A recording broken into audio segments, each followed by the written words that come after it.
Hi friends, அதான் எப்படி இருக்கீங்க? நல்லா இருக்க கடவுளை பிரார்த்திக்கிறேன்.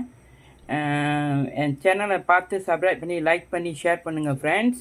இன்றைக்கி என்ன காட்டுறேன்னா, அடுப்படியில் வந்து இது வந்து மல்லி இலை, அப்புறம் சைனீஸ்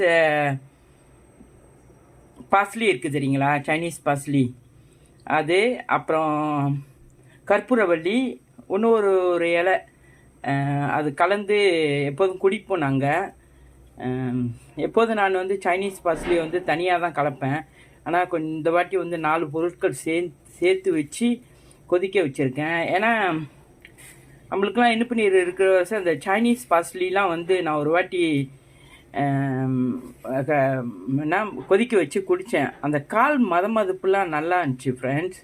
நம்ம டயபிட்டிஸ் இருக்கிறனால இதுமாரி குடிக்க சமயத்தில் அந்த கால் மதப்பு அப்படியே கொஞ்சம் எல்லாம் போன மாரி இருந்துச்சு. ஸோ அது அன்னாடிக்கும் குடிக்க மாட்டேன். ஞாபகம் வந்துச்சுன்னா மார்க்கெட்டில் வாங்கிட்டு வந்து நான் குடிப்பேன் ஃப்ரெண்ட்ஸ். இதை பாருங்கள், இப்போ நல்லா கொதிக்குது. இதை என்ன செய்ய போகிறேன், மட்பாட்டில் ஊற்றி வச்சுட்டு அது பிள்ளைங்க நான் குடிச்சிடுவோம் ஃப்ரெண்ட்ஸ். இதை பாருங்கள், நல்லா எப்படி கொதிக்குது பாருங்கள். இது கொஞ்ச நேரம் கொதிக்கணும்.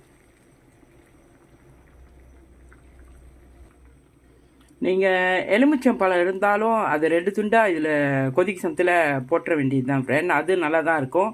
எனக்கு எலுமிச்சம்பழம் இல்லை, அதனால் நான் போடலை ஃப்ரெண்ட்ஸ். இது பாருங்க ஃப்ரெண்ட்ஸ், இது வந்து மட்பாட்டில் வந்து நான் வந்து இப்போ ஊற்ற போகிறேன். நான் ஒண்டியாக வீடியோ இருக்கிறதுனால நான் அரைச்சிட்டு தான் ஊற்றிட்டு நான் உங்கள்கிட்ட காட்டுறேன். இது பாருங்க ஃப்ரெண்ட்ஸ், ஊற்றிட்டேன். இன்னும் கொஞ்சம் தண்ணி, சுடு தண்ணியும் ஆறின தண்ணியும் கலந்து இதில் ஊற்றிடுவேன். ஓகே, இதை பாருங்க, இது பாருங்க ஃப்ரெண்ட்ஸ், இதில் ஊற்றிட்டேன்.